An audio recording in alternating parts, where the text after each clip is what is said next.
missing you, and I just can't forget, girl, gets worse.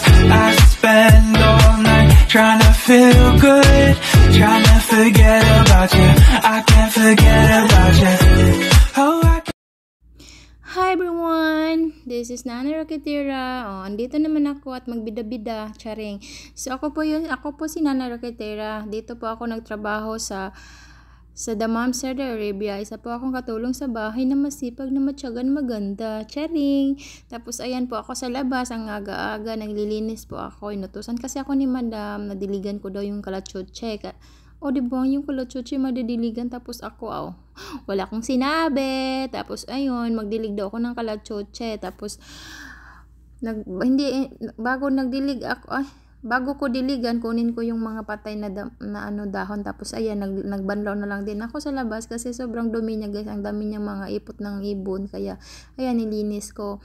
Actually guys, hindi ko yan trabaho, pero alam naman natin, masipag tayo, charing. Ako na kasi mag-isa dito, guys. Kailangan ko yung gawin para malinis naman yung labas namin. Kasi tingnan nyo naman yung alikabok.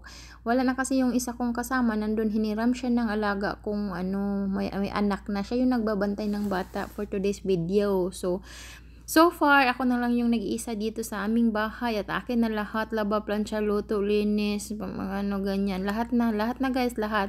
At saka sa mga nakakilala sa akin is, nag-home service din po ako sa labas dahil may negosyo yung kapatid niya. Kaya minsan, pag maraming customer, nandun din ako pasama-sama. Diba?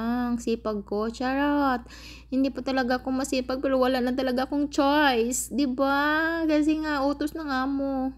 Actually, it's not part of my job, but kailangan ko talaga siyang gawin.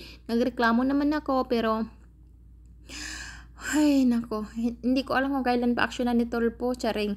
Tapos, ayan guys. Nakaganyan yung suot ko kasi kakagising ko lang yan eh. I mean, hindi ako kakagising. Gumising talaga ako ng maaga para lang magbanlaw, para hindi masyadong mainit. Alam nyo naman dito sa Saudi, it's summer. Sobrang init talaga, guys. Pagkatapos niya, ayan na siya. Hindi pa yan natapos, charing.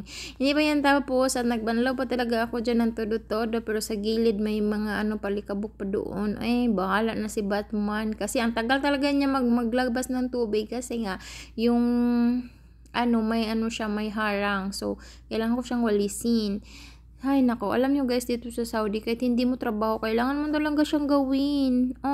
Hindi siya nagpalakas ka sa amo mo, kundi na may stress ka din, tingnan mo yung may stress ka, tingnan yung bahay nyo na madumi. Ganun.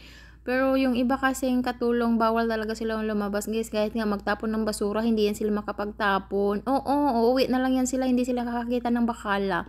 So far, yung kabilang bahay dati, umuwi na lang talaga siya ng Pilipinas. Hindi siya ng mga mall. Hindi siya nakapasok ng mall dito sa Saudi, diba? So, swerte ko talaga. Kaya minsan sobrang pagod ko na sa trabaho ko. Maisip ko talaga, oh my God, Lord, thank you so much.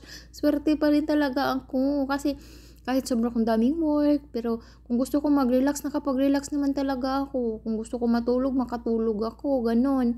Tapos, kung gusto ko mag-arty-arty, ayan. Actually guys, dito sa Saudi, kailangan mo lang umakting. Style ko lang to. Kasi pag ayaw ko talagang, example ayaw kong pumunta doon sa mama ni Madam, sabi ko, Madam, hindi ko talaga kaya, ang sakit talaga ng ko, ganun lang talaga yung style. Tapos minsan kasi yung ibang madam, walang konsiderasyon, bigyan ka ng isang damakmak na gamot para lang makasama ka, ganun. Yung nanay ko, hindi, sabi niya, okay, magpahinga ka, matulog ka, tapos relax, o ganun yung sasabihin niya, kasi sabihin ko, mamamatay na ako, madam. Ganun lang yung acting. Dito kailangan best actress ka, guys. Kaya pag hindi ka best actress, parang wala ka talagang relax. Kasi diba yung mostly dito wala talagang day off. Walang day off. Before nagde-day off ako. Kaso sobrang gastos, guys. Tumigil na yung mundo ko. Kasi tumigil din yung pera ko. Kaya tumigil na ako. Hindi na ako nag-off. Minsan na lang ako nag-off. Pag may sahod, ganun. Dati kasi every Friday, sobrang gastos. So, kailangan talaga pag nandito ka sa Saudi Arabia, sa bandang dito, nako, kailangan mo ng diskarte. Kasi kung wala ka nun, nako, hindi ka talaga magtagal. Sa mga nila, yung mga attitude nila dito, Diyos ko Lord, nako, hindi ko lang sure.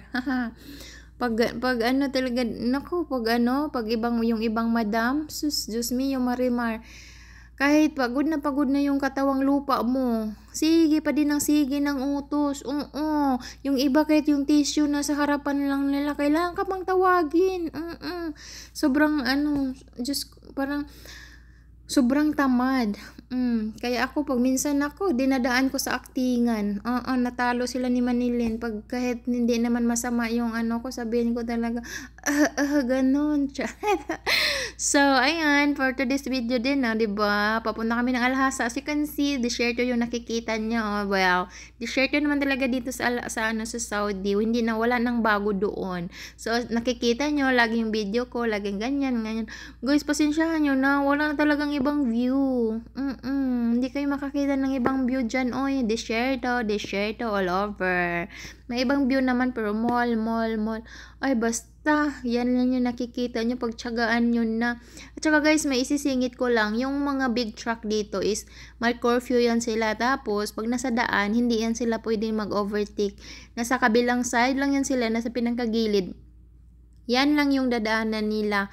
Hindi sila pwedeng pareha sa Pilipinas na overbakod. Ay, hindi. Kasi pera talaga yung sila. May pera yan kasi may nakalagay yan sa mga truck nila na parang madidete kung ilan yung tinatakbo nila. Ganon. Kasi ganyan yung dinrive ni Mr. A. Malaking truck. So, pag magpabilis ka ng takbo, asahan mo na, pera is the key. Charing.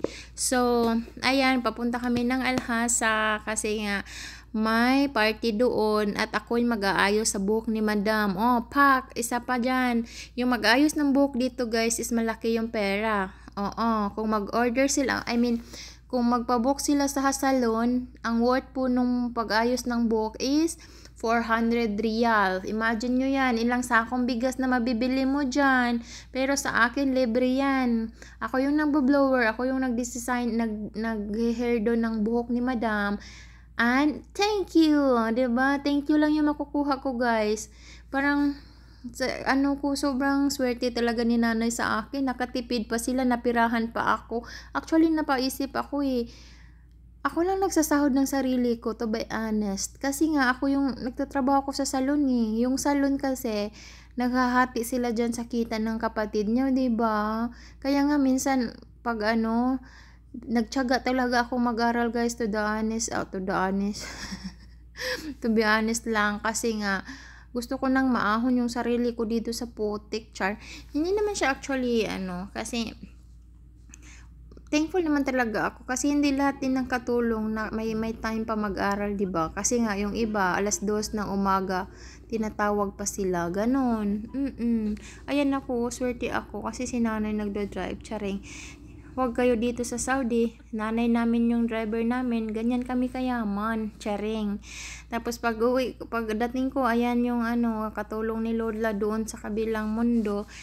Sobrang ito talaga yung inspiration ko, sila talaga, kasi pag sobrang pagod na ako sa trabaho ko, sila yung iniisip ko, paano na lang kaya to sila sa pagod, kasi halos araw-araw may order sila, ganyan, halos wala silang pahinga, kasi yung order nila, ayan, sobrang sobrang pagod sila kaysa sa akin. Oo, kaya minsan pag pagod na ako, tinitingnan ko na lang sila or iniisip ko sila na paano na lang kaya sila, no? 'Di ba? Lahat naman ng trabaho nakakapagod. Kailangan mo lang talaga ng mahabang pasensya. Kasi kung wala ka nun, wala kang sahod. Kasi nga nandito ka sa gitna sa Saudi Kahit saan man sulok ng mundo, Saudi, Hong Kong, lahat ng mga trabaho mahirap talaga. Depende na lang talaga sa sitwasyon. Pero ang haba-haba talaga guys ng ko, binu-voice over ko. Pero salamat naman dyan sa lahat ng mga nanonood. Thank you so much guys. Pag nandito po talaga tayo sa bansang dito, double talaga yung yung pagod ng katawan natin, tapos yung sahod para sa akin hindi talaga siya enough, pero mas malaki na din siya kaysa ibang mga katulong, kasi nga nangalawang na ako dito sa Saudi guys. Namatay na din yung mga egg cells ko, charing.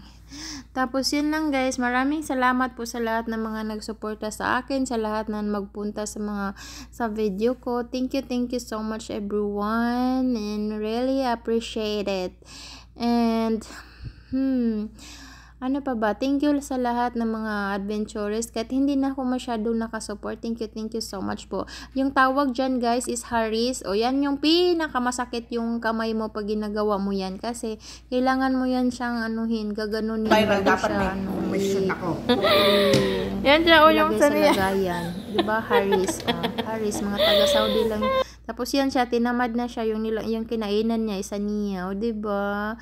So yan lang guys. Pauwi na kami niyan. Pag kinabukasan pa kami umuwi. Ni-video ko lang siya kasi nagandahan ako sa langit. Parang ang peaceful ng niya. Parang ang peaceful ng pakiramdam ng langit. 'Di ba? Kasi minsan magalit yung langit eh. Alam niyo 'yun? Yung may mood din yung langit. Minsan kasi yung langit moody, chareng. Oo, minsan yan pula, ganyan, puti. Yan para siyang parang dagat. Ang ganda 'di ba? Nakaka-relax siya tingnan. Kaya binidyo ko siya. So, thank you so much everyone for always watching my video. Kahit wala namang kakwenta-kwenta to, pero for me, pinaghirapan ko tong i-video, chareng.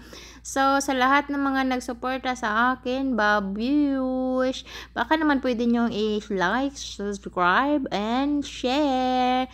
Thank you everyone. God bless always kung saan man kayo naroon na mundo. God bless sa ating lahat mga kapwa kong OFW. Sana nasa mabuti kayong kalagayan lahat. And ang ingatan po lagi yung sarili natin dahil ang ating sarili lang ang puhunan natin, 'di ba? Katawan lang talaga natin ang puhunan natin, kaya 'wag magpabaya. Eat well, exercise well, and dasal lang po talaga yung kailangan natin. Bye-bye and hope to see you again sa aking next video. Babush!